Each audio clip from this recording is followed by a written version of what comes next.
Okay, so this is a story about night lords going on a murder rampage on a Tau infested planet, and I'll leave it at that. I've got a lot more to talk about at the end, but for now, enjoy. Nobility and Darkness, written and read for you by Delio Pera. Proprietary clawed its way out of the immaterium. Razor blades and barbed wire, cold black steel glistening with the shimmer of wet blood. Cathedral towers lined with broken-faced gargoyles and flying buttresses were strewn with bodies. Unfortunates of the last world raided. Reminders to the denizens of the warp that with enough fear, the spine of the universe can be broken. Arcs of black lightning lashed the vessel's hull. The warp's seas were torn asunder, and Proprietary ripped itself into real space. 1,000 bodies hanging from the ship's ragged exterior were turned to ash in an instant. Lord Navasali, commander of the Proprietary, lurched from his throne and cast his gaze over the bridge. Every one of his slaves' heads remained down and locked to their workstations. He grinned. Smooth, pale lips spread, revealing teeth filed to points. They shimmered in the burnt orange light of hundreds of dim glow globes floating about the enormous space of the bridge and candles lining the walls. "Where are we?" Navasali asked, clenching his fists. This was not the right system. Had the warp played a trick on them? Where was the rest of the fleet? Where were his brothers, Volo and Gestern? Patience. The voice slithered into his head as it always did, cold and sinuous. "Where are you, Gazed?" I was... Navasali saw through the sorcerer's eyes for a moment, either because the psyker wanted him to, or because the translation out of the warp made controlling his abilities all the more challenging. He was still learning to master his mental powers. He'd grown in strength over the past 2 decades at such an astounding rate. As his skill to touch and channel the tides of the warp grew, so did his penchant for depravity. Navasali's lips twitched. Gazed was in a room somewhere deep in the bowels of the ship, a place Navasali had never been and almost certainly never would. There were chains. Some were still. Some moved. Gazed cast his view around the room, channeling the scene straight into Navasali's mind. "Here, now," Navasali scolded. "and show me no more of whatever it is you're doing."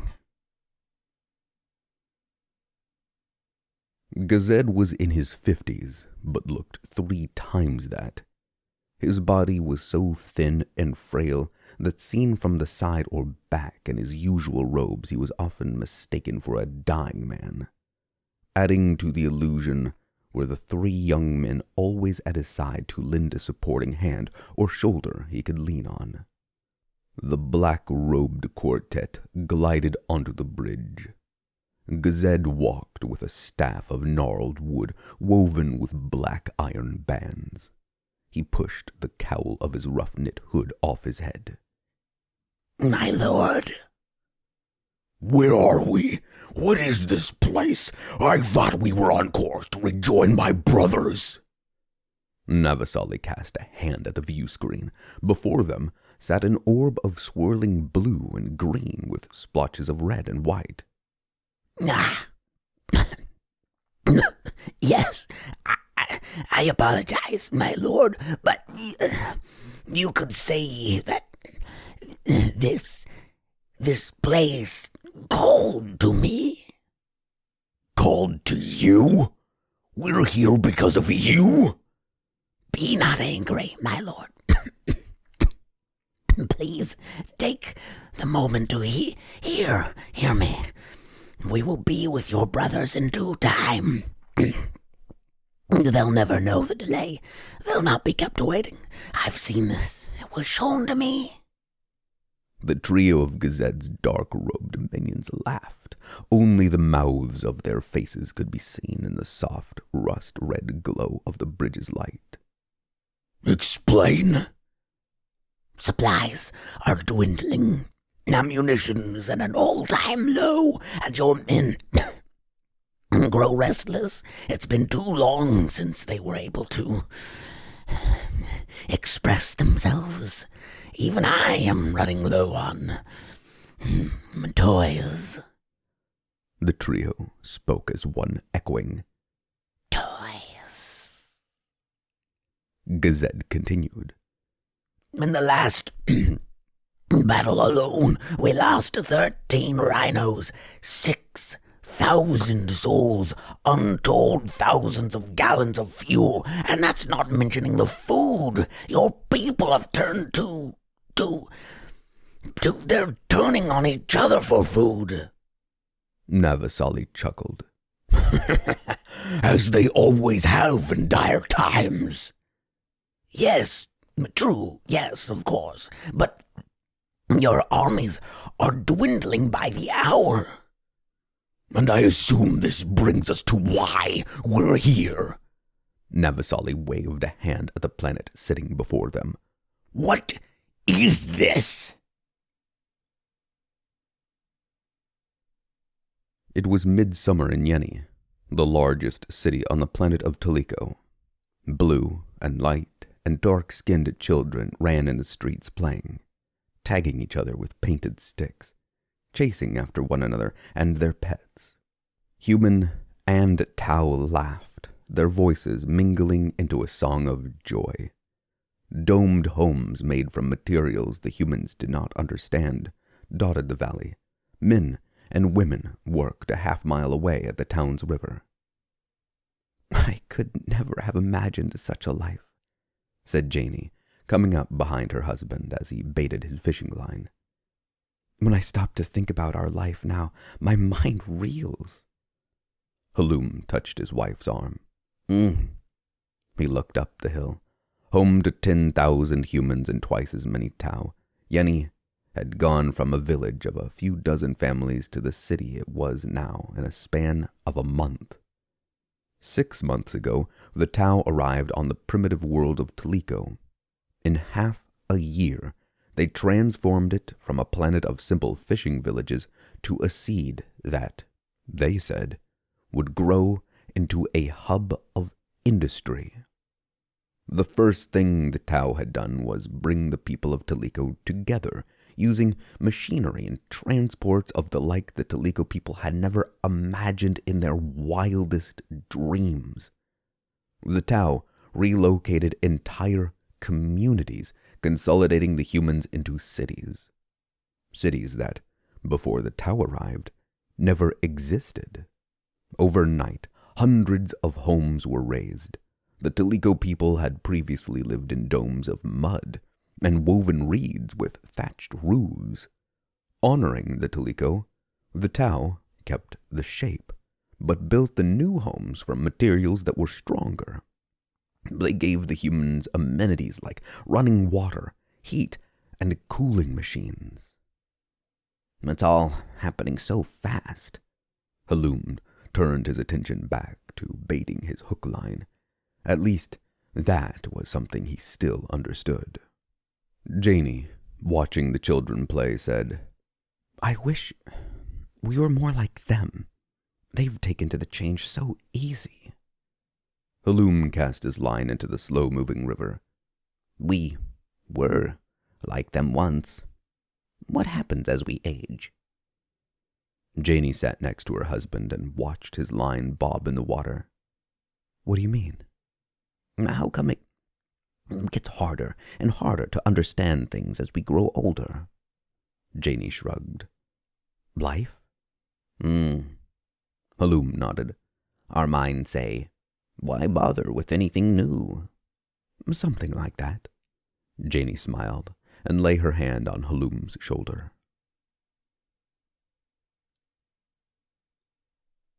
Tau? Navasali spat. You've brought us to a Tau-infected world?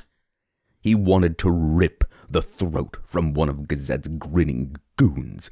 The thought drew his eyes to the trio of supplicants, and he grimaced. Why were their mouths so wide and... Always smiling. Gazette's words were eels slithering their way into the corners of his lord's mind.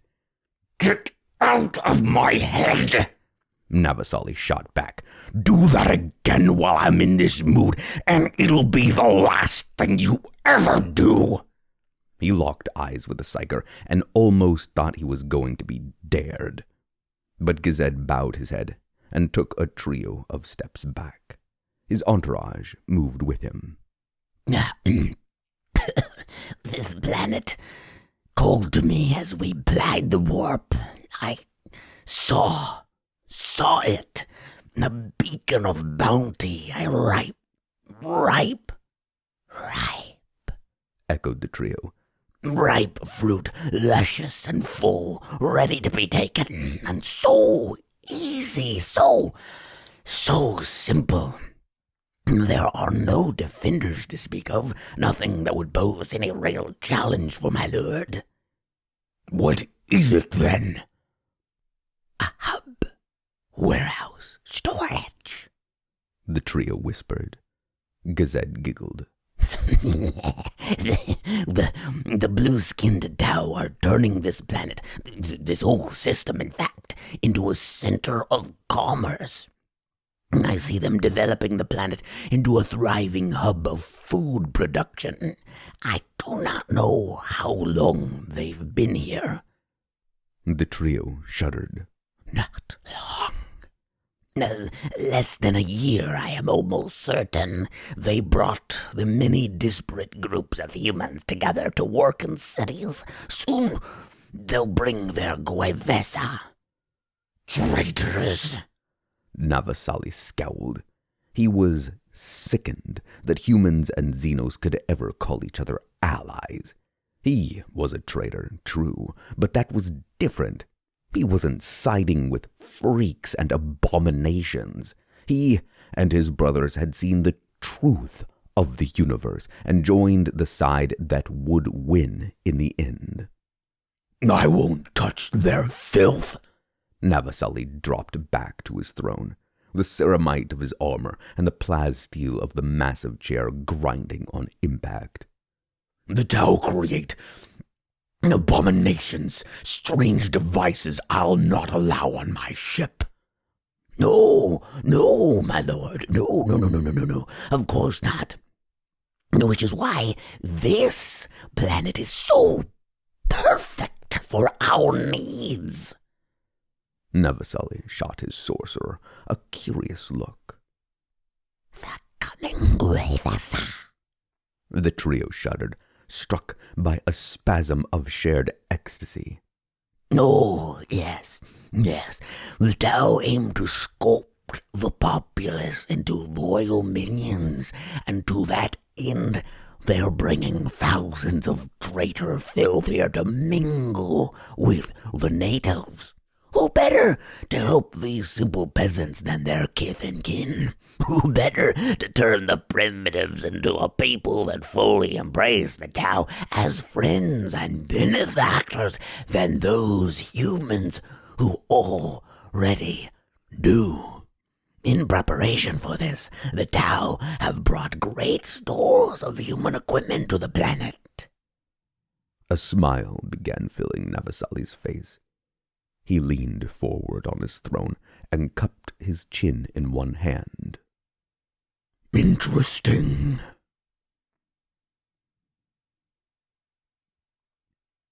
Rusava activated a panel screen and a large, semi-transparent map appeared.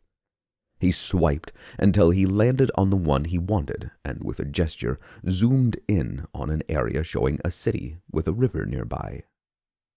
Things are progressing beautifully. Natu patted Rusava's shoulder. They are indeed. I'm always astounded with humans. He paused, searching for the right word. Their Hoseka Shalumo. A phrase that could be translated into something akin to one's ability to change alongside the seasons, or, in this case, change with the flow of their entire lives. In 6 months, they've gone from knowing nothing beyond their mud huts and little lives to learning about a galaxy full of sentient species. The children especially, said Natu. Yes, indeed. I sometimes think there is almost no reality their minds would refuse to embrace with enough time. They grow stiff as they age, more set in their ways as the years go, but even the most rigid of them are far more malleable of mind than so many of the other races. The final shipment of the Guevesa armaments arrived earlier this morning and has been situated just as you instructed. Natu pointed to a large building on the map. The doors to the storage facility are open. Now, it's only a matter of time before one of them sees it and the questions begin. Perfect. Rusava flicked the screen and a full-color view replaced the map. The oblong building in question was seen from 100 feet in the air. The drone began a sweep. In the distance, Tau and human children continued their games. It was almost a guarantee that by the end of the day, the humans would see the warehouse full of things that were unlike any of the Taus, and questions would come. Questions the Tau had answers to. It was all part of the strategy to make them citizens of the galaxy. The dark room was lined with candles that wavered a little too slow. In the center of the room, a large piece of brown paper was spread. The paper was covered in black charcoal lines that depicted a city of domed homes and oblong buildings. Gazed stood at the center of the paper. His hands moved between his surrounding trio, and his body shook. His whipcord arms flicked to one of his minions, then another, back and forth, lingering on one for a moment, then to another for a breath. Images flooded his mind, and he channeled the scene to the three. His hand on one's head, then another, the vision coming to him in bits and pieces. Here, he saw water, and his hands moved to the supplicant sitting on his left. The hooded figure began drawing with charcoal. And here, domes, many domes. His hands moved to the acolyte sitting in front of him, and charcoal dashed across the paper, putting the scene down.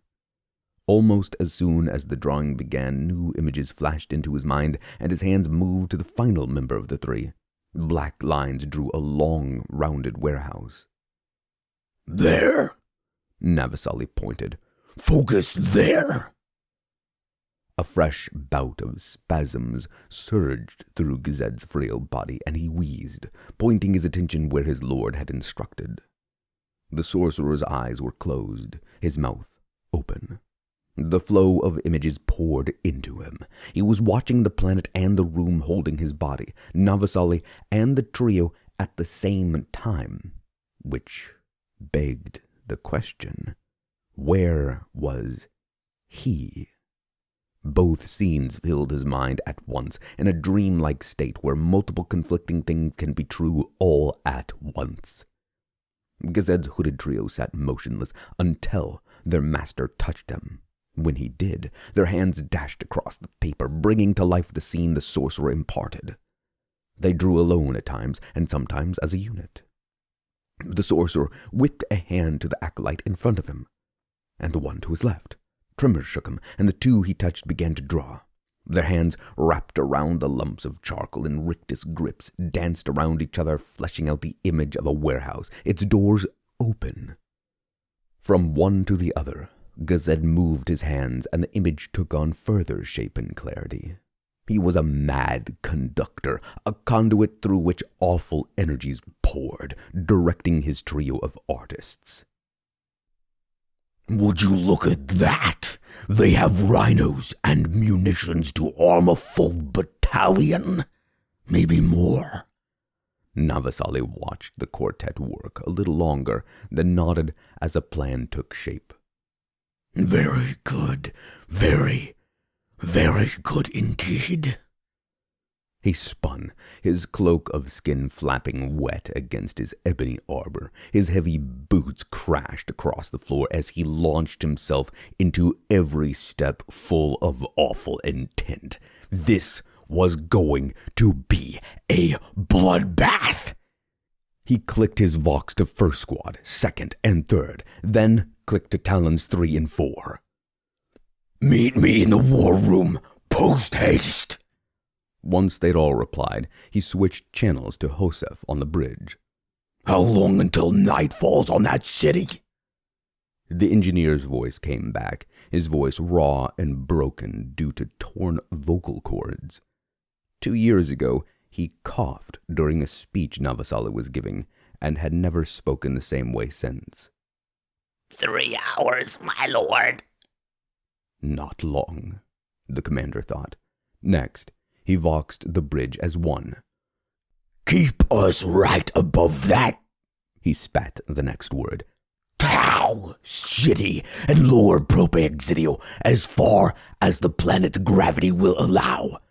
I want to be able to hit them as fast as possible.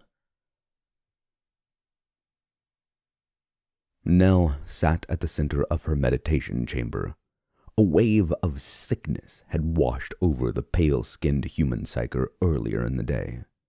She needed to contemplate what it meant, but meditation only made the darkness grow.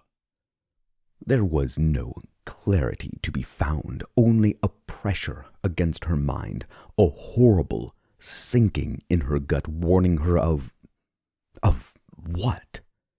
She tried pushing her mental senses toward the horrible sensation, but the more she focused in that direction, the greater the dread grew. Something was coming. Some horrible darkness was headed to their tranquil planet. Who could possibly know of this out-of-the-way place? What could they want?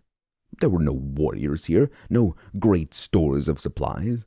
The world was still in its infancy. Nell tore out of her room and down a long, smooth hall. Light beams hummed to life along her path with each step. She opened a channel and said, Rusava, are you awake? Something terrible is coming. We must get everyone into hiding. The Earth Cast opened his eyes and rolled to an elbow. Nell? He asked through a yawn. What time was it? Almost sundown. He was always early to bed and woke before the sun rose. He'd been asleep for less than half an hour and was disoriented and drowsy. I do not know what is coming, but I feel a darkness unlike anything I've experienced. It is monstrous and twisted and dark, and it is hungry, so very hungry. It pains my very soul to point my mind toward it for longer than a moment. The Tyranids? Are you telling me there's a swarm of... No, Nell cut him off. Not that kind of hunger. This is malevolent and conscious. It thinks and plots, and it's watching us. She pulled her shoulders together and jerked her head around to look behind herself, almost convinced something would be lurking in the shadows. I'm dressing. I'll meet you in the common hall in 5 minutes. Please, hurry, Nell said, with far more worry bleeding into her voice than she ever would have allowed if her mind wasn't being assaulted. Pools of ink were blotting out clear thought. Had that patch of shadow just moved? A chain-bound fist turning and holding a sweeping blade in the shape of a talon? No, she told herself. No, of course not. And yet, even as she chided her fears, she stomped toward the spot along the wall to activate the motion light. The patch of darkness faded, but not quite as fast as Nell would have liked. She continued down the hall, forcing the thoughts aside. Even still, she couldn't help herself from looking back once more before she took the next turn. The shadows were back, and darker than they should have been. Navasali tapped the armored chest of Golek, the leader of First Squad.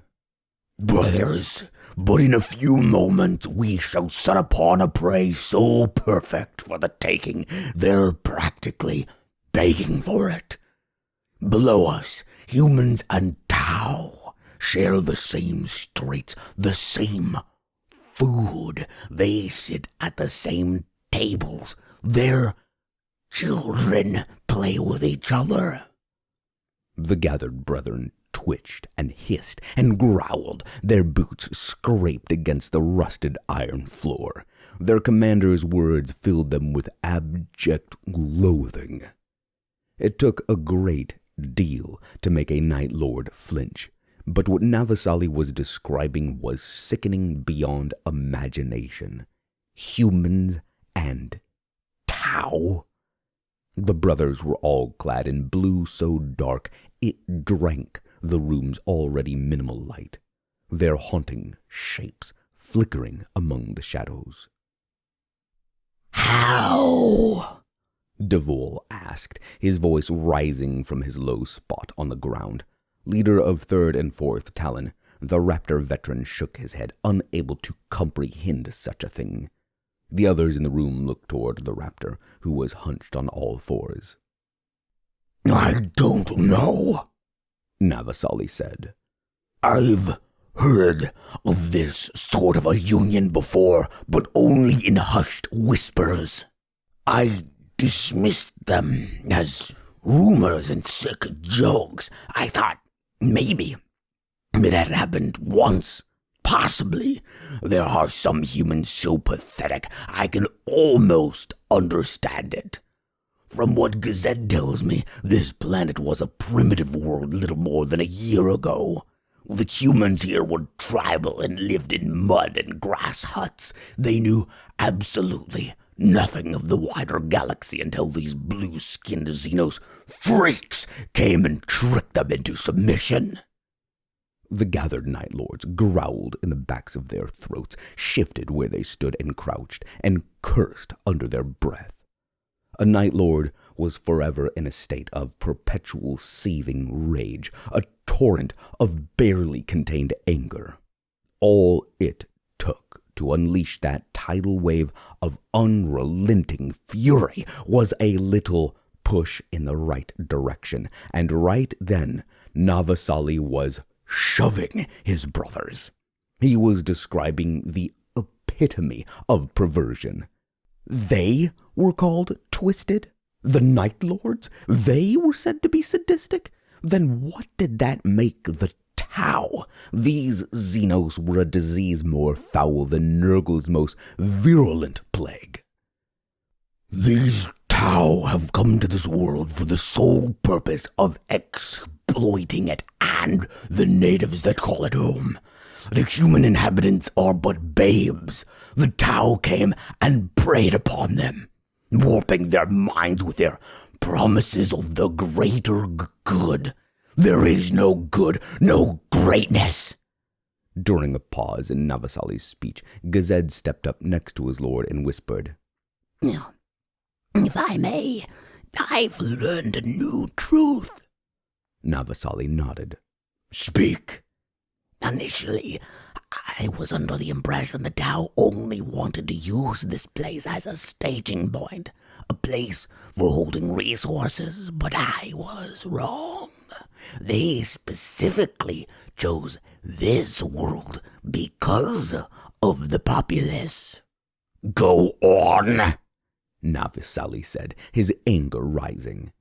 Their primary end is to turn the people to their cause, to bend their minds so that they willingly go into combat. They want the humans here to be their first line in battles and will use this planet as a breeding ground, a place where humans are born, raised, indoctrinated, and sent off to fight for their masters and go gladly to their deaths for them. Somehow, these simple-minded Xenos are even more hateful than the four gods of chaos, Navasali spat. How is that possible? Devol asked. At least the four are honest about their aims.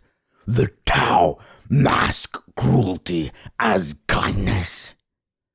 The storm of rage brewing in Navasali broke, and he lashed about looking for something or someone to annihilate. But there, in the huge room, there were only his brethren and Gazed.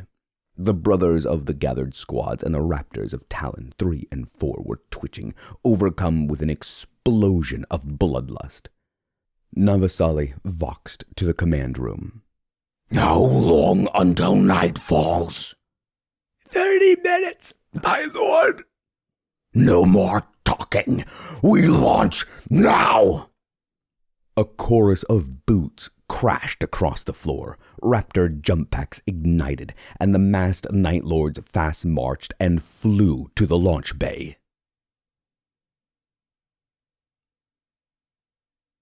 Rusava took the hands of Nell into his own and bowed his head in greeting. What is it, honored Gwevesa? Nell opened her mouth to answer, then felt another jolt of evil slither down her back. I don't know.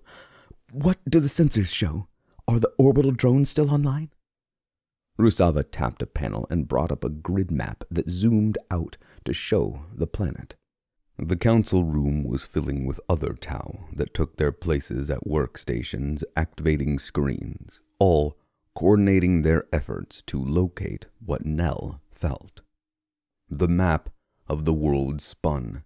Then the view switched to a drone feed, viewing the planet from 300 miles away.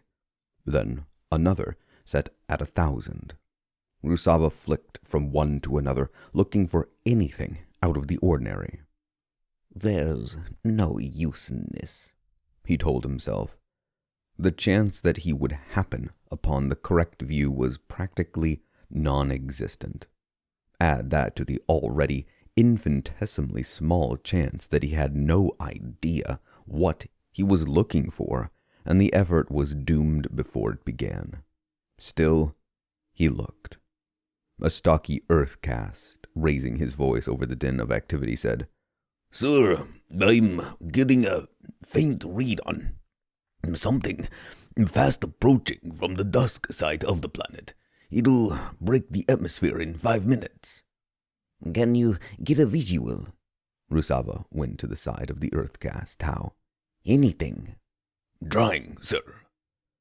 Rusava turned his attention to the rest of the room. Everyone, focus on these coordinates. The point in space where the earthcast engineer was scanning appeared on the room's main screen. At once, the Tau at every desk set to work moving orbital drones, planet-side scanners, viewfinders, and sensors to point that way. Something, sir. It's a composite rendered from 13, now 14 different sources. Put it on display. Rusava waved a hand. A splotch of black appeared on the room's primary screen. It shifted and moved, taking no clear form. It could have been a storm cloud or an ink stain. The unknown object's size was indeterminate. The scale reading to the side of the screen kept jumping around as dozens of instruments tried to decipher incomplete data. Nell stepped up next to Rusava. What is that? I don't know. You were the one that first sensed something. What do you think it is? Nell shook her head, slow, side to side. I think we need to get the people into hiding. Sound the alarm, but only in Tau quarters. Nell grabbed Rusava's arm. What about the humans? Let them fend for themselves. That's what we have them for, Rusava said. Nell took Rusava by the arm and walked him to the far side of the room where their words couldn't be heard. What do you mean that's what we have them for? She asked. I've heard nothing of this. I thought we were here to protect them. Rusava grinned. Yes, so that in time they could do the same for us. I never expected that time to arrive so soon. What did you think the integration with the coming Guevesa was for? So they could have friends of the same biology? Nell opened her mouth to talk, then closed and nodded. No, of course not. Rusava left her and joined an Earthcast operator. Send word to every Tau that they are to take immediate protective measures. They are either to go into hiding or find their way to a fortified bunker if they can. The operator was about to set to the task when Rusava touched his shoulder. Send the message only to Tau, no Guela.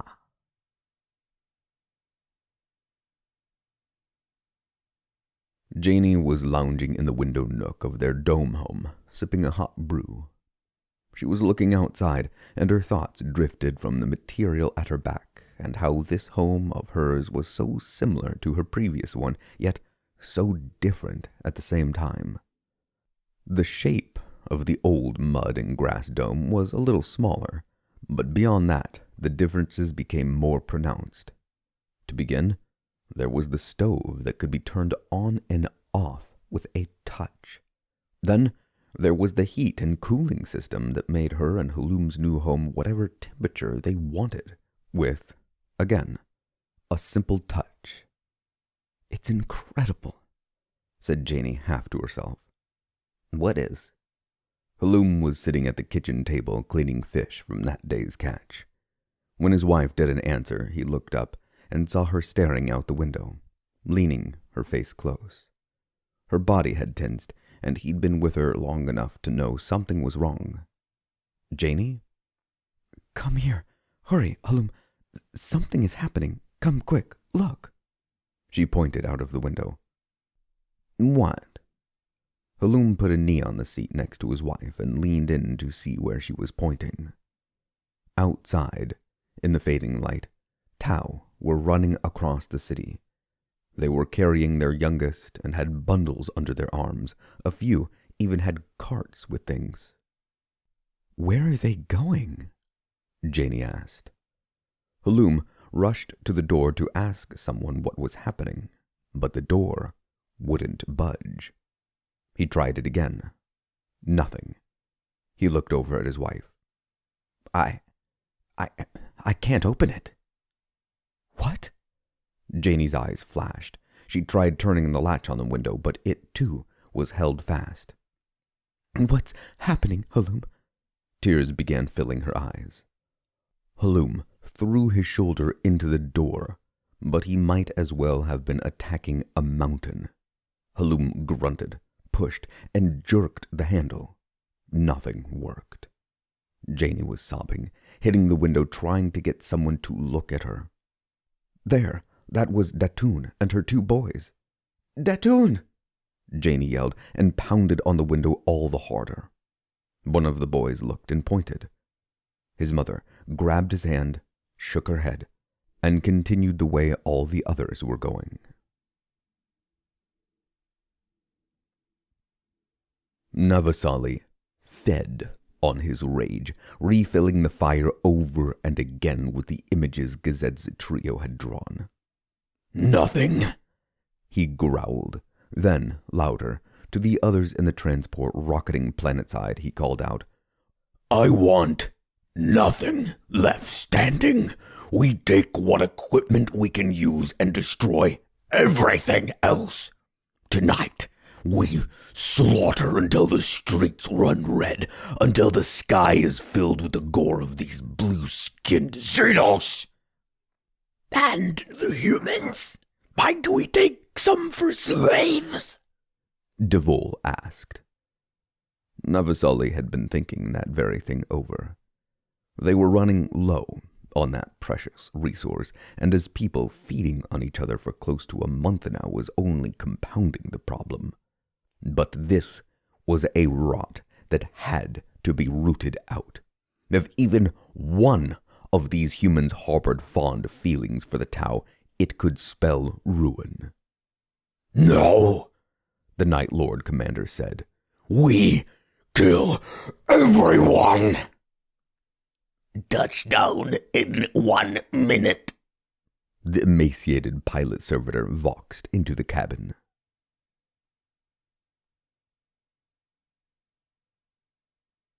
Rusava leaned in close to the screen, tapped in a few prompts, adjusted for speed, brought another camera array online, focused. Then his mouth fell open. What is it? The Earth Cast asked. Run, said Rusava. Run. For your lives.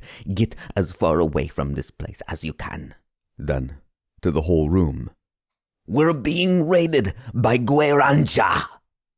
A collective gasp rang out among all in the room. Nell stepped next to Rusava. Do you know which chapter? Is it possible we could reason with them? Perhaps we could try talking, send a delegation. No. Rusava was shaking his head. Not these. You're sure? More sure than I've ever been of anything in my life, Nell. These are Night Lords. Nell took a shaking step away from him, as if the mere mention of their name from his lips could bring them spilling into the room. Now, the darkness she felt made sense.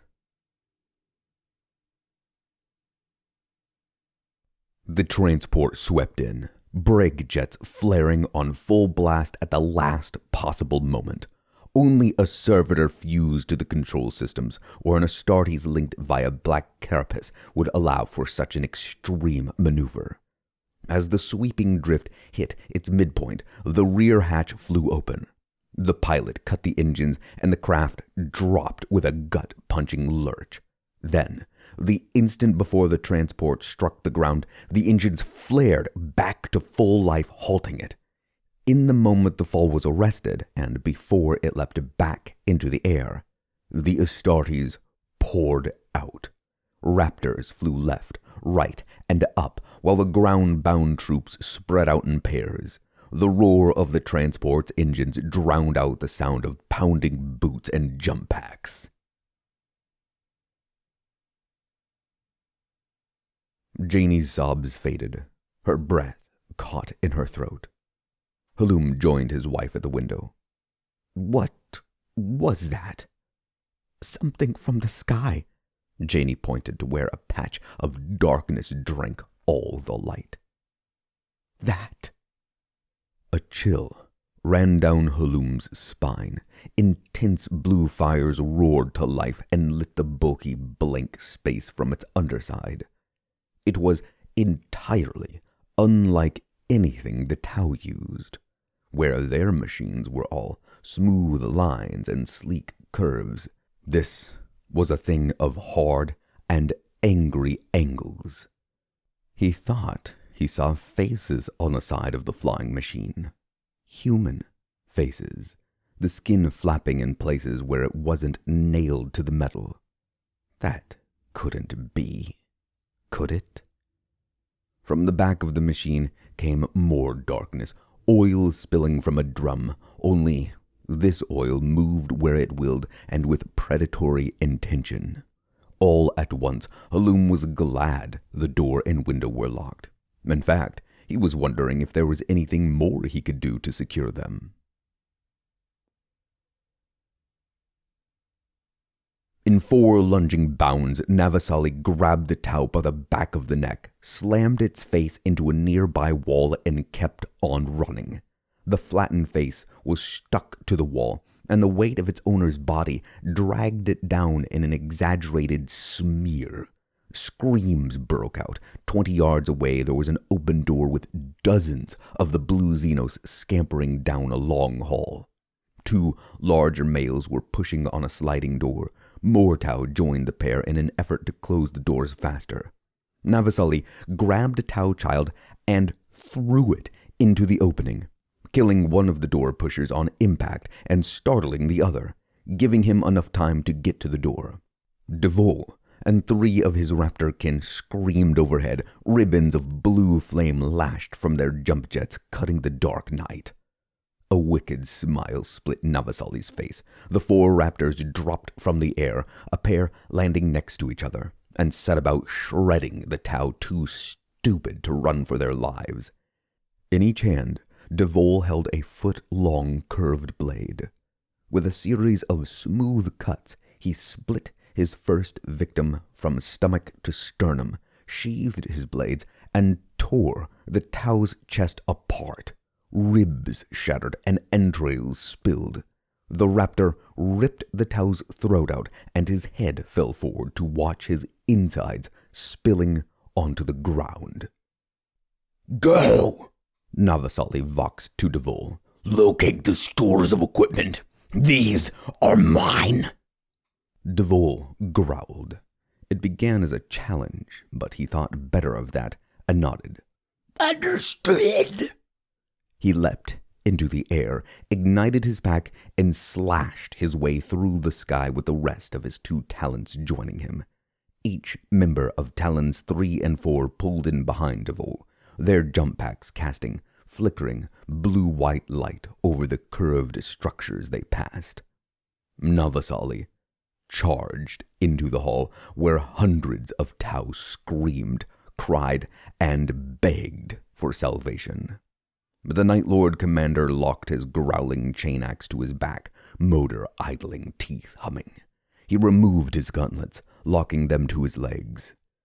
I will feel your blood run through my fingers, he hissed through clenched teeth and lurched forward, grabbing 2 males from where they knelt on the ground. His huge hands cupped their heads, and he smashed their faces into each other. Teeth and bone and blue skin was turned to pulp. He tossed the now conjoined pair aside, where they flopped and shook as one. A collective cry rose from the dozens of Tau. Navasali laughed, and he became a torrent of murder. He rushed into the hall, fists and knees and elbows landing with every strike. Everything he threw connected. He backhanded a Tau child in the chin, crumpling the Xenos' face with a blow, as he pulled his arm around to punch the mother in the neck. His fist went clean through, and her head rolled off her shoulders to stare at her now faceless child. 2 more died, one from a knee to the stomach, the other from being thrown bodily into the ceiling of the tunnel.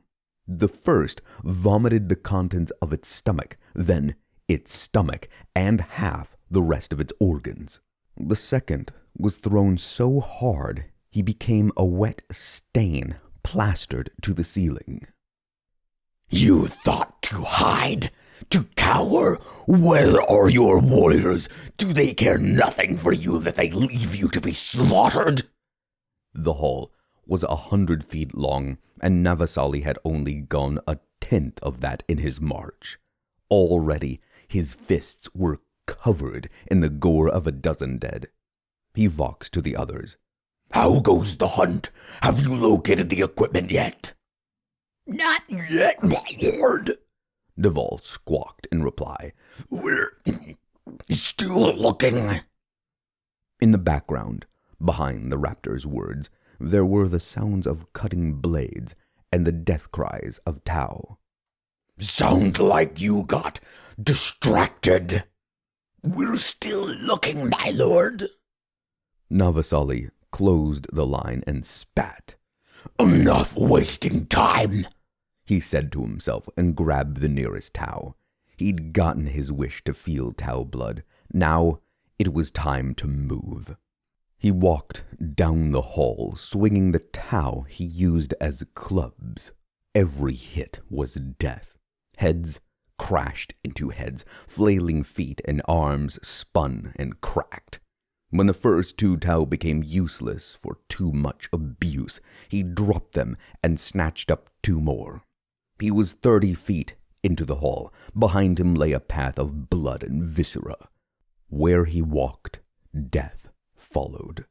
Ahead of him, packed into the hall, were the remaining Tau, holding each other tight as their end approached.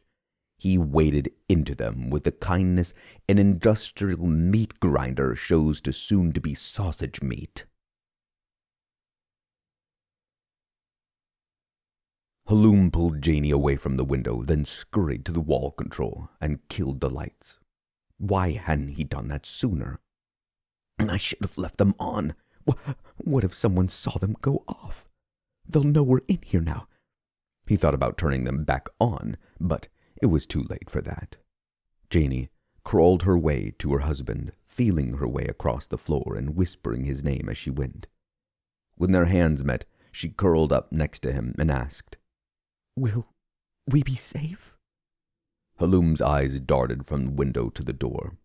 Would it be enough to stop what they'd seen? Images of the black-clad beings flitted across his mind's eye. What were they? Why hadn't the Tau ever said anything about beings like this? They spent so much time telling them about other humans and Tau and a lizard-like people called the Kroot, but never had they mentioned whatever these were. What else hadn't they said?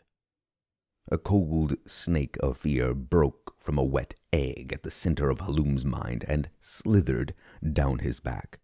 His spine twitched, his bones ached, his chest hurt.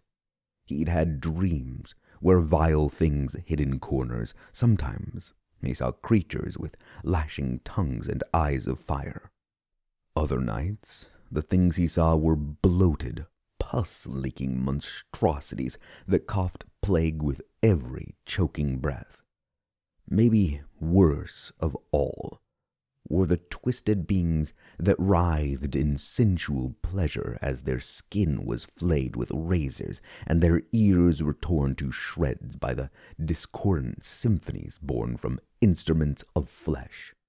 Somehow, in the span of a thought, he knew those things were as real as his wife huddled up next to him. "Where's the good?" he muttered to himself. Outside, a Tau begged for his life. Then the hut shuddered as a body struck the window with a bone-shattering splat. An insect crushed. Blood oozed. Janie covered her mouth with both hands to silence her cry. Halum held his wife all the tighter and prayed to what? What could answer him? A year ago, before the Tau came from the stars, his people worshipped the spirit of the planet. What could that do now?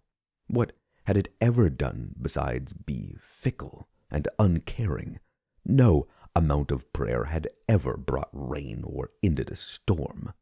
What point was there in hoping that same spirit would stop these monsters? Rusava Anel waited until the others in the command bunker had gotten away. A good leader always makes sure his subordinates are taken care of first. Is that what I'm doing? Rusava wondered. Making sure they're safe? Or am I protecting myself by sending them out before me? Distant cries mingled with the sounds of ripping death filled the air. "We need to go," Nell tugged on Rusava's arm. "We might be able to get to the bunker and take a transport to the moon. We can still get away if we're smart and hurry." "All right, come on." Rusava led the way out of the bunker, sticking to the shadows. He pulled tight against a domed home, being sure to stay out of the light cast around the city by tall lamps. Nell shivered while Rusava consulted a data slate with streams of information pouring in from stationary and drone-mounted cameras. The shadows they were hiding in felt wrong. Were they moving? No, of course not. How could they? That wasn't possible. And yet, Nell widened her eyes, staring as hard as she could, forcing her eyes to focus on a section of the wall that was darker than the rest. Next to her, Rusava continued to flick from one video feed to the next in search of a safe path. "Oh, we can cut through the agri-processing unit if we go now." The patch of shadow Nell had been staring at began to lift its arm. But that couldn't be. Shadows don't have arms. She stood, transfixed, unable to heed Rusava or even look away. Rusava grabbed her, tugged, and when she held firm, he turned and saw what she was looking at. "Run!" He yelled and heaved for her to move. An instant later, a hooked blade swung into the space where Nell's head had been and into the wall. Metal cried. Sparks flew and cast flickering light into the shadow. The shadow took on the form of a horrible thing of spikes and chains.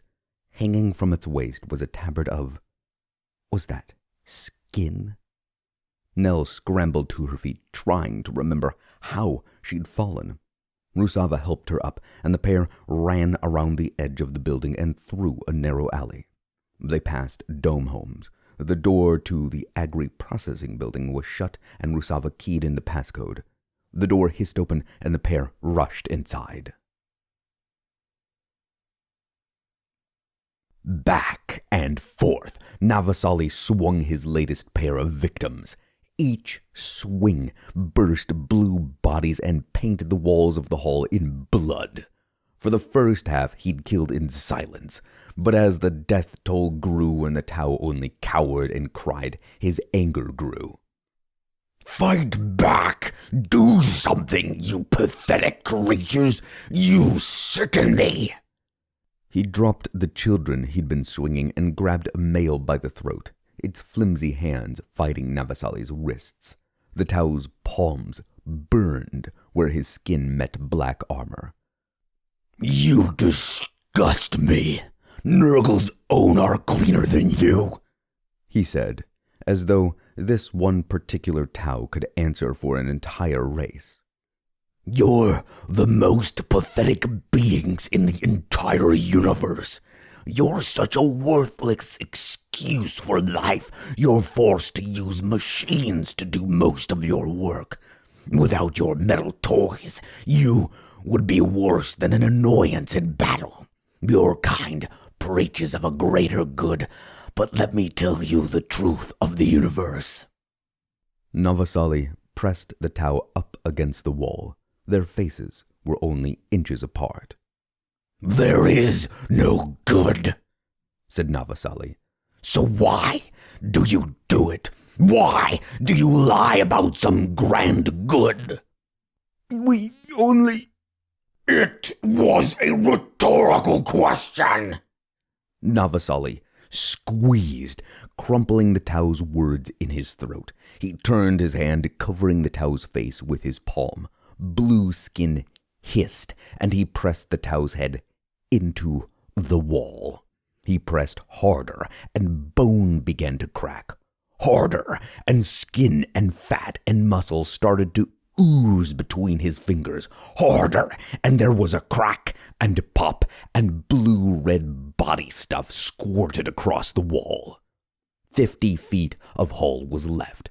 Dozens of dead lay behind him. He grabbed, crushed, and punched one Tau after the next into oblivion. A skull-crushing jab, a knee into the face, a front kick into the chest, each hit a kill. He snatched a Tau child. The mother grasped at the air for her baby, and Navasali threw the little blue creature back into the mother with such force, both were killed. The father threw himself at him, and he backhanded him into the wall with a sickening thud. 40 feet until the hall ended. You thought you'd be safe in here? Navasali laughed. He drew the pistol at his side. It was a weapon unlike any other he'd ever come across before. It was a hybrid between a plasma weapon and a guardsman's standard-issue las pistol. It belonged to an Ogrin who served as a bodyguard to a noble. Both noble and bodyguard were now dead, and Navasali had taken the weapon for himself. The pistol shot concentrated beams of thick red energy, much like a las weapon, but each shot took a half-second to power up. The slower rate of fire meant that each pull of the trigger needed to be considered. Where the Night Lord commander pointed his weapon, Tau were vaporized.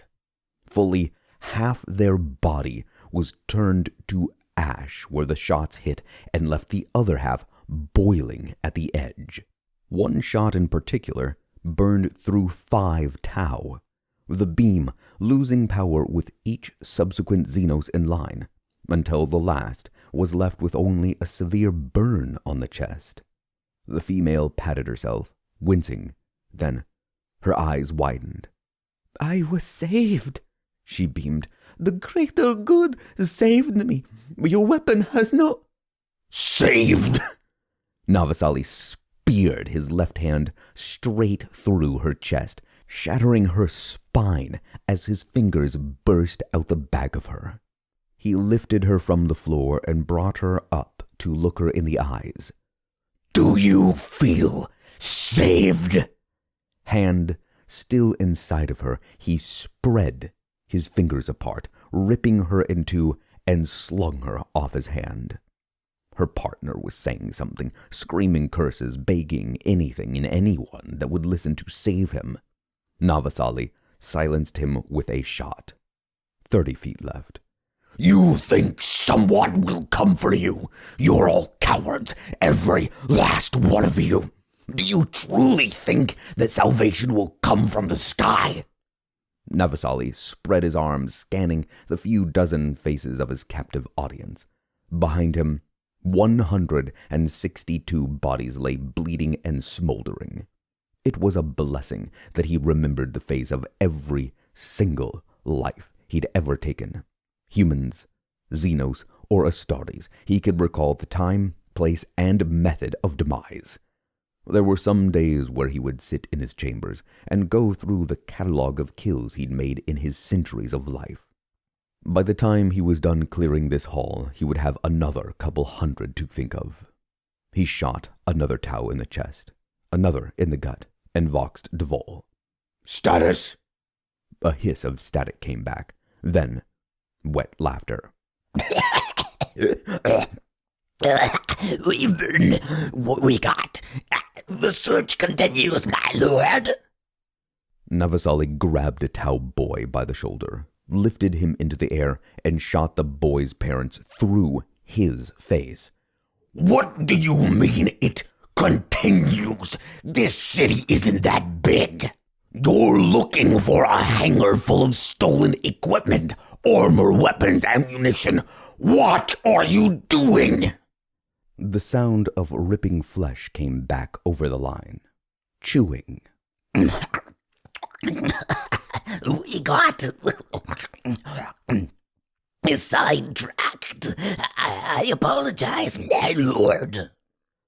Navasali holstered his pistol, drew his axe, and tore through the remaining 20 feet of Tau-infected hall in a whirlwind of bloody destruction. Bodies flew in his wake, bones shattered, limbs spun, streamers of blood spewing in their wake. At the hall's end, he'd killed 205 Tau. He hacked through the wall and burst out into the cold night. Voxing to the Propaexidio, he demanded Gazed's attention. "Have you been watching this?" "I have, my lord, I have, yes." "Tell me where the hangar is." I The sorcerer stammered. can't see it." "Turn it all to the furthest edge of the warp." Why was good help so hard to find? He opened a Vox line to every one of his warriors. "Meet me in the town center, now!" Halum peeked through the window, revealing as little of his head as he could manage while still seeing outside. Something was happening. The screams had almost all stopped, and in the center of the city, shadows were gathering. The town lamps sputtered where they went. Halum found he couldn't look at them directly, but instead had to look to the side and see them from the edge of his vision. Staring at them hurt too much, not just his eyes, but the core of him, his spirit. "What's happening?" Janie touched his leg from where she was sitting on the floor. "They're meeting." "How many?" "More than 10, maybe 20. Janie's heart sank. 20? She tried to wrap her head around where they might have come from. She ran her thoughts back in search of anything the Tau had said about these kinds of things. The Tau had taught them so much about the wider galaxy, but never anything about beings like these. There was only a single conversation she could remember where anything worrying was even hinted at. Janie had asked Nell if all species out there among the stars were like the Tau, good and wholesome. Nell only smiled and said, "The galaxy is a very big place." But the way she'd said it, the look in her eyes, Janie had been certain there was hidden meaning there. "Maybe the Tau are protecting us," Janie said. "From what?" "Those, whatever is out there." Halum shook his head. Protect them from those? He wondered if that was possible. "They locked us in here while they ran to safety," he said. "They're all monsters." Rusava held still against the edge of the hangar and looked across the open ground. "What's going on?" Nell asked, pressed up close to his back. Rusava shook his head. "They're talking. One of them looks mad. They're in a circle, and he's in the middle addressing them." Rusava had only been around humans for the last half year, and he'd never seen a Gueransha. But it was plain that the largest of the black-clad warriors was angry. If there was ever a time to make their move, it was now. "Come." Rusava slipped around the corner of the hangar to the door. "Locked," he hissed. "Hurry," Nell whispered. Rusava grit his teeth as he worked on keying the code to unlock the door. They needed to get inside or would be killed. They were exposed. The Gueransha were a scant 200 feet away. If one of them looked over, they would see the Tau and human pair. The lock beeped, sounding 1,000 times louder to the pair than it really was. Their breath caught. Their hearts shuddered, but they managed to pull their wits together and dash into the darkness of the hangar. Navasali jammed a finger at Devol. "Sidetracked with the thrill of killing and..." He stepped up to the leader of 3rd and 4th Talon, slouching a little so that his face was level with the raptor. "Eating." He snapped a finger along the side of Devol's jaw. He held his finger up and smelled the blood, a mix of human and Tau. But the Night Lord Commander took 3 slow breaths, then boomed. Where is your sense of urgency? Am I to believe that if Decimus were to lead us on a vital mission, your response would be to ignore his orders and snack? This place sickens me to my core. Everything about the Tau is vile and loathsome in the extreme. As much as the four gods hate Eon Terra is as much as I hate the Tau. Their faces make me wish for Slanesh itself to lock me in the most horrific dungeon of pain for 1,000 years.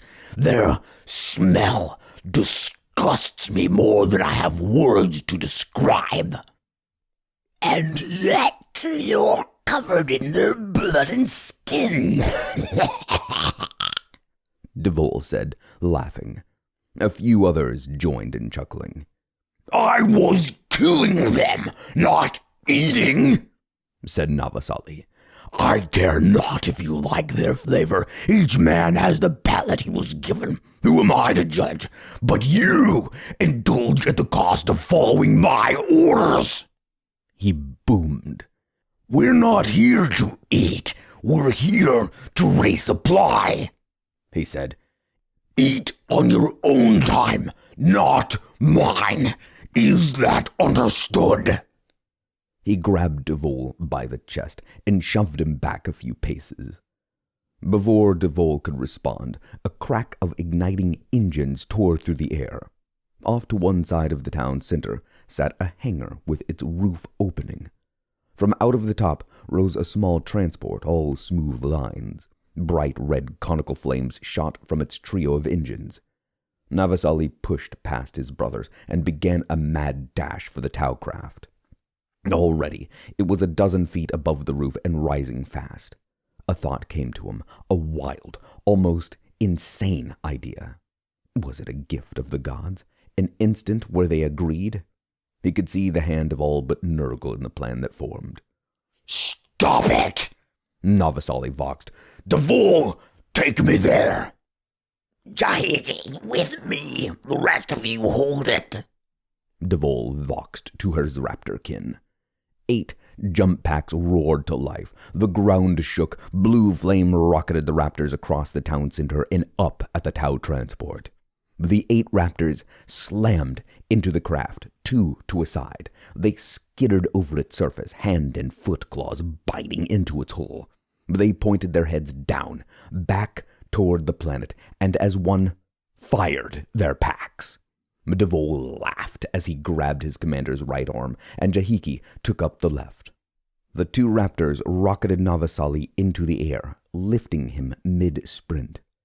The front of the Tau ship was facing them, and as the 2 raptors arced into the air, they let Navasali go, sending him sailing toward the front window. Mid-flight, Navasali drew his axe and smashed into the front of the Tau transport. To his left and right, streaks of blue flame passed him. Devol and Jahiki joined their brothers in aiming their packs at the sky and driving the Tau craft back toward the ground. Left hand biting into the hull, Navasali chopped into the glass. 10 strikes and he began to yell. 20 and his arm was warming up. 30 and he began alternating between axe blows and slamming his head into the glass. Rusava's hands fell away from the controls. There was nothing he could do to stop this. He turned to Nell and tried to smile, but couldn't manage. This was not the death he'd imagined. He'd always assumed he would pass away on a bed, surrounded by loved ones. Never in his worst nightmares did he expect an outcome like this. Nell took Rusava's hands into hers. We'll meet again, Nell said. Rusava nodded.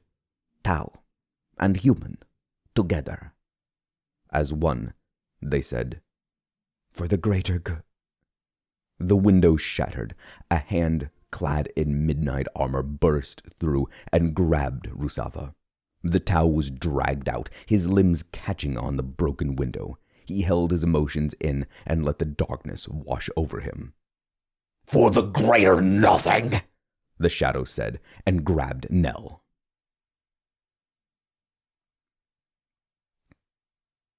Janie and Halum watched with wide eyes as 10 blue fires pointed into the sky pushed the Tau machine back down to the ground. The transport crashed, and plumes of dirt were thrown in all directions. The city shook. A new fear crept into Halum's gut, and he tried to swallow it back down, but that only made him all the more sick. What if they could never get out of their home? What would happen if the attackers left them here? The answer was obvious. He and Janie would die of starvation. Locked in the home built by the Tau, they would run out of food in a few days, maybe a week, and unable to escape, they would rot. Halum pressed his hands against the window and willed his thoughts to the attackers. "Please," he called to them, "please see us. Save us or kill us, but don't leave us here to starve."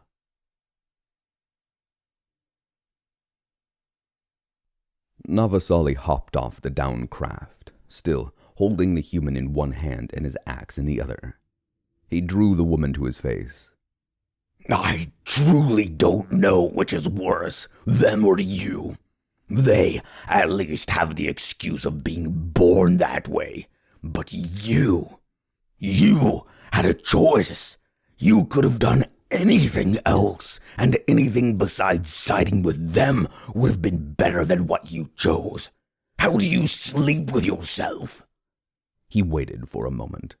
"It was a rhetorical question." He shoved her face into his axe blade and kept on pushing until his gauntleted palm met the axe's toothed edge. Gazed leaned into his staff and nodded with the entire top half of his frail body.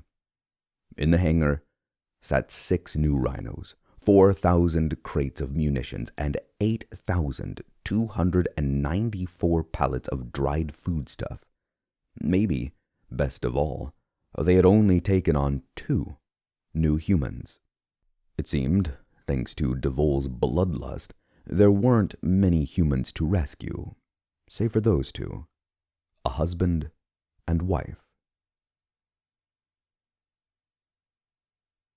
The massive room was Navasali's favorite. 3 chandeliers with 10-foot candles as thick as his torso hung from the rafters on chains big enough to anchor a ship. Lining the tapestry-laden walls were candelabras, and next to these sat ornate pots, vases, and jars filled with burning incense sticks. In the center of the room, there was a 50-foot-long table made from a single tree that was rumored to have come from the old forests of ancient Terra, but the chance of that being true was practically nil. The wall at the far end of the hall, beyond the head of the huge table, was lined with pipes that ranged in size from wheat stalk thin to the size of a macro cannon barrel. Grafted into the console of the ancient pipe organ were 3 servitors who had all been paragons of musical talent when they lived and breathed as humans. Now they played, night and day, and Navasali had never heard a sweeter sound than the music they made. The Night Lord Commander was dressed in a suit of black that drank the light. The door opened, and the 2 humans were led into the hall by a crooked-legged servitor. "Welcome," Navasali said, with a slight bow of his head. This was a rare pleasure. 2 humans whose only knowledge of the galaxy beyond their primitive planet was what the Tau had taught them. It was time for them to learn what else the universe held, the grand history and incredible lineage they were a part of. When he'd found them huddled together in their home, the husband had said something that stayed his hand. Navasali's intention had been to kill every last Tau and human in the city. But the 3 words spoken by the male had saved he and his wife. Navasali joined the pair of humans and handed them each a glass of wine worth more than their entire planet. He pointed to an enormous map of the galaxy spread over a wall. I trust you've gotten some rest. Good. He smiled. What you said, your question, it saved your lives. Halum held Janie tight. What are you? Halum said, repeating the question he asked when Navasali cut through his home's wall. Navasali grinned, sharp teeth glittering. Be at ease and make yourselves comfortable. We have so very much to talk about. I'll answer your question and 1,000 more you never would have considered possible. Why didn't you kill us? Halum asked. It's good for a man to have hobbies beyond murder. Your education will be mine. You've been listening to Nobility in Darkness, written and read for you by Delio Pera. Okay, so this story was originally written by me back in 2021, and then when the channel got taken down, the original Para 9.1 got fried, I decided to redo this one. I was thinking to just re-upload it. I have the original audio. It's okay. It's the way I recorded things 4 years ago. It's okay. But I'd gotten a comment from somebody that was bummed that he couldn't get the stuff anymore, couldn't access it, and his name is T-Rex-Shun, T-Rexion9612, and he commented on a couple things about the story, and so I asked him if he'd be willing to help point those things out in the story and anything else that he found, and he was kind enough to do that. I gave him the link, and he did that, and I went back through it and tweaked it a fair bit. And the biggest changes, there was a lot of smaller little things that I did, just little cleanup things, rewording of stuff. But the biggest 2 changes that I made were removal of the Tau psyker. I don't know what I was thinking back then. I guess I just didn't look into it. I assumed that they had psychers. I guess I don't know. This is 4 years ago that I wrote it, so I don't know where my head was at. I don't think I looked into it. And so I asked Gemini or Grok or something if that is such a thing. And the answer is complicated. Well, it's not that complicated. The answer is no, but kind of yes. No, the Tau, the disgusting blue-skinned, mush-faced fish being pieces of garbage. I mean, let me just get this out of you. You're going to hear this, and if you didn't hear it in the story, then I'll just spell it out for you right here. I hate the Tau. I truly, truly cannot stand the Tau. They disgust me. I do not understand why they exist in the entirety of Warhammer 40k. I'm fine with the Kroot. I'm fine with, I don't remember their name, the Jahagi, whatever, the orangutan guys. I think they're kind of goofy. I think they're fine. I'm fine with I'm fine with basically anything else that I can think of off the top of my head. I think the Necrons are a little odd, but whatever. Okay, fine. I don't have any problems with them. The Tau seem like they were torn out of a bad Star Wars fanfic and shoved into Warhammer 40k. It does not make sense to me at all. They are the most atrocious, horrible fit for Warhammer 40k. It does not make sense at all. Like, to me, it would be similar to there being a race of people in a random Star Trek episode, like a modern day Star Trek. I'm not talking about when they did really goofy stuff or even somewhat goofy stuff in Next Generation, but I'm talking about the stuff that's coming out today. Like, where, look, it's got its problems. I'm not a fan of Star Trek to begin with, but whatever. Modern day, kind of, it's supposed to be science loosely based. It doesn't have the Force. It doesn't have things like, I know they've got different things similar to it, but it's supposed to be the more science based of the thing, and Star Wars was more the fantasy based. I'm super broad strokes here. And it'd be like, oh, there's a race of people in Star Trek that transform into NASCARs, and they all talk with a borderline offensive Southern accent. Wait, what? So they're cars? Yes, but they're also people. And this is in Star Trek? Why? Because kids like that movie Cars, and we thought that'd be a good demographic to go after. Reasons. Like it's that stupid to me. I cannot stand the Tau at all. And so I turned up the violence in this one even more. I considered spending even more time, like writing a few more paragraphs or another 500,000 words of just visceral destruction of the Tau, because I cannot stand them. Anyhow, the first thing that I changed was removal of, I think her name was Naole or something like that. And she was a Tau psyker that she senses this darkness coming, and oh, what's happening, and she doesn't know.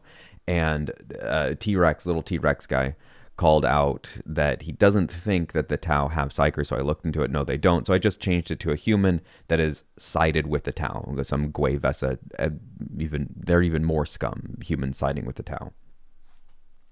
Okay, well, that was the first change. And then the other change was the speech that Navasali gives at the end when Duvall and them are taking time. They're not finding the gear, and he's upset, and it's kind of where the whole nobility thing is like, where's your honor? And like, we're better than this. They call us traitors, but at least we're not this. And so I changed that to him being more upset that they're not following his orders. It's like, what are you doing?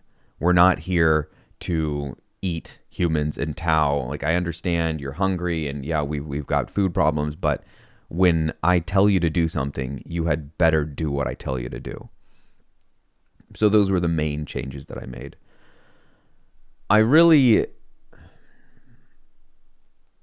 hesitated doing anything with this one, and I hesitated putting it out at all. Something that I was asking my wife about here recently is if she wanted to do another podcast with me, and she said, yeah, that could be fun. And then I thought about it some more, and I was like, I don't want to do the whole looking into, like, how do I say this? I don't want it to be a whole thing. And it became a thing. Like, we got to get the podcast out there, and we've got to record, and we've got to make sure we get one out a week. And there was a very clear drive to get that last channel as many subscribers. Like, the goal was to get subscribers and maybe make money off of it. And like, it was a thing. It was a hobby. It was more than a hobby. It was like this venture, at least in kind of the mid years there. And then I stopped doing anything with it for a while, and then I came back to it, and I thought, let's just start recording. And I knew that recording Warhammer stuff was entering into an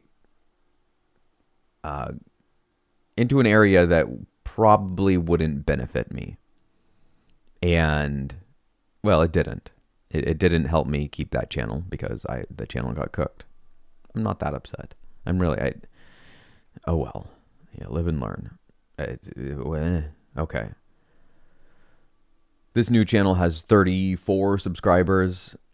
I'm not going to be narrating Warhammer stuff. I'm not going to be writing more stories in Warhammer. There's no point. Somebody asked here recently, part 2, can't wait for more. I appreciate that. That's nice of you to say. But I'm not writing a part 2 of that. I've talked about this a lot. But the amount of work that goes into something like that is massive. It's like 20 hours of work between myself writing and narrating and editing and my wife making the thumbnail. Like, it's a whole thing. It's a big ordeal. And if I'm not getting any thing out of it other than the practice of writing, which is, hey, great. Yeah, thumbs up to that. And the practice of narration, hey, great. Thumbs up to that too. Well, then why am I dabbling in this universe that is not mine? I may as well write to get the practice of writing and narrate to get the practice of narration in a universe of my own devising, something that has come through me through the place of ideas, wherever ideas come from, as opposed to stepping into somebody else's universe. It doesn't serve me any other benefit to do that besides the aforementioned writing and narration. To that end, I have mentioned that I'm going to be releasing and working on a massive project. I am into the first, 1, maybe 2% of this book. T-Rection or somebody else, 2%. I think I just hit 2% of this. And I think that's at 2 hours. I think there's 2 hours so far. So you get the idea. 10% is what? That's like 20 hours. So it's like 100 hours easily. Probably like somewhere between 100 and 120 hours of work, or not of work. Sorry, of finished product. So it's like 400 hours of work. It's way more work because not only am I having to narrate the thing, I'm having to edit and make sure that the narration is correct, and I'm running into various pronunciation things. I got to do all that time adds up, even if it's 30 seconds here or a minute there, it adds up. You better believe it adds up. Or like recently, I recorded half of a section and realized that I'd mispronounced the name, or I thought, man, I don't know if that name was correct. Let me look into it. So I looked it up, and no, sure enough, I had not gotten it right. So I had to go and redo that. It wasn't a ton, but it was a couple minutes. And again, that it all adds up. T-Rection asked if it was, or he guessed that it was the Odyssey. No, it is not the Odyssey. It is like 4 times as long as the Odyssey. It is huge, and it's way, way more well known than the Odyssey. There's many people that would not be able to tell you what the Odyssey is about. There's many people that wouldn't even there's many people that would not have even heard of the Odyssey across the world. There is basically no one on the planet that has never heard of this book. It is arguably the most well-known book of all time. Yeah. And the reason I am narrating this particular book is myriad. The reasons are myriad. But it ties directly into what I was saying about questioning whether or not I want to release or wanted to release this Warhammer story at all. Because it is dark. It is very dark. This is not a happy story. There are not good guys in this story. There's murder. There's brutal, visceral murder in this. It's just straight up raiding party turned up to the 11th degree. And I wasn't so sure if that's something that I want to bring into the world or re-release into the world. I don't know. I'm not sure. I'm still not sure as I'm recording this. I don't have to. I clearly, as I'm recording this, it's not out there yet. I'm doing this on the 20th, and I believe that I have the story planned in my head to come out on the 24th, so I don't have to do that. It is not the 24th right now, but I intend to, which is why I'm recording this. But this ties into why I'm not going to be doing something like Trench Crusade. Trench Crusade is way too dark for me. There is no good in that. Not even a hint of good in it. If there was an equal parts good to evil, then maybe I would be interested. Okay, sure. This is super horrific stuff, but it's offset by this really good stuff over here. Okay, that's good. We need that balance. If something is all one way, being bad, I'm not interested. If it's all good, well, I guess it might not be all that interesting. If it's just all good, it might not make much of a story. So mostly good with a little bit of bad or of hardship, I'm fine with. Life is, it's a thing. I'll tell you what. Maybe I should release the occasional little chat on here. I don't know for what reason, but that was one thing that I would have liked to have kept or have had from the last channel, was the podcast that my wife and I did, but not because I wanted to like re-upload them for the sake of, oh, hey, look, here's our podcast again. No, but for a journal reason, to look back and go, oh yeah, that was me when I was that years old, 35, whatever, 36. Now I am 41.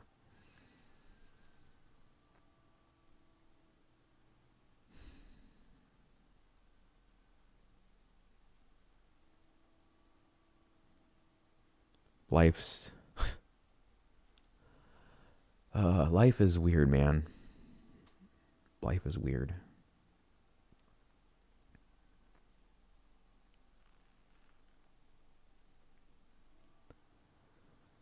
There's a lot that's happened in my life in the last 5 years that I don't talk about on here.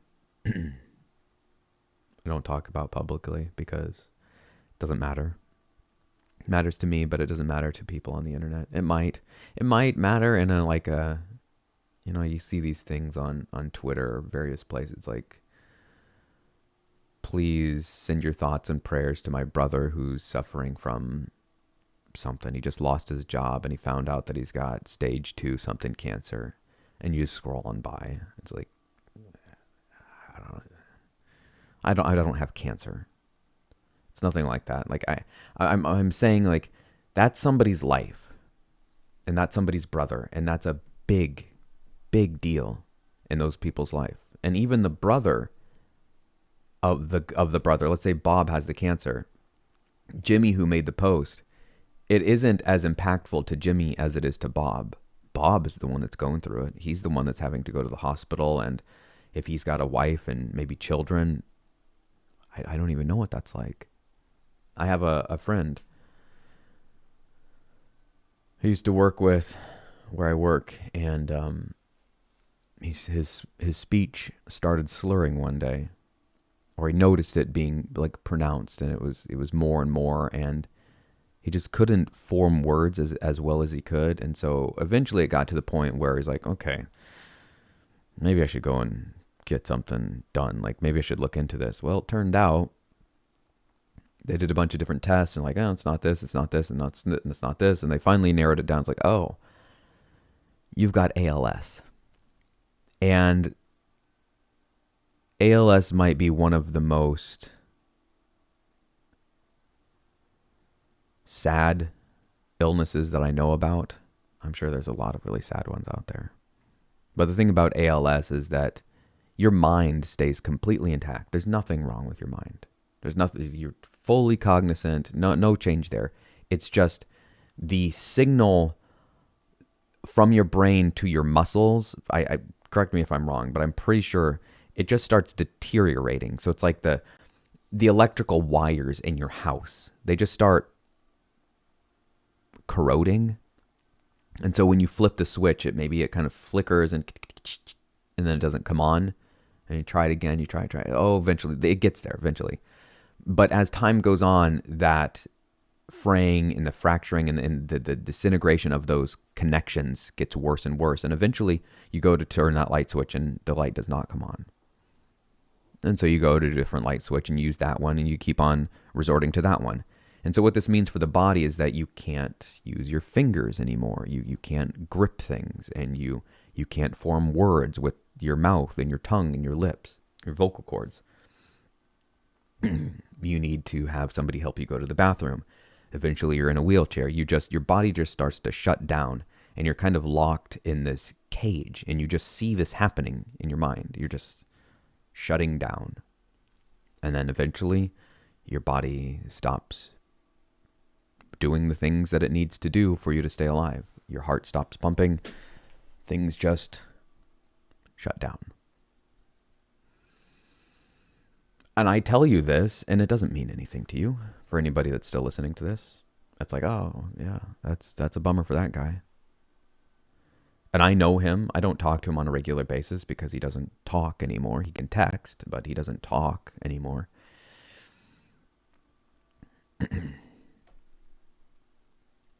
But this kind of thing is true of every single person on the planet.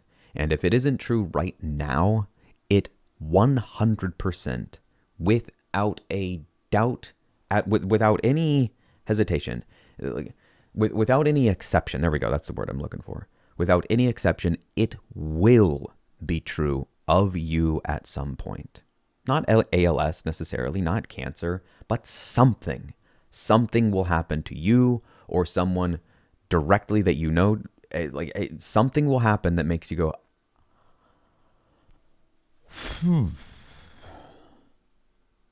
oh, wow. And you just feel the absolute heaviness of life. Some people don't know how to deal with that heaviness. They don't know how to stand up under it. It is a at times insurmountable weight. And it crushes some people. The way that I have dealt with darkness and difficulty and things that I dislike are by writing.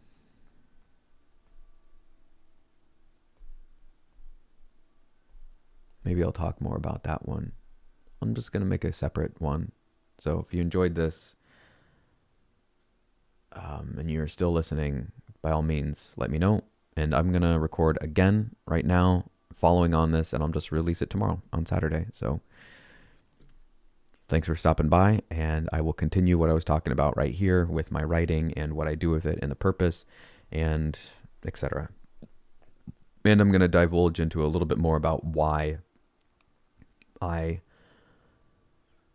wondered if I should release this and put something into the world that has so much darkness in it. All right. See you around.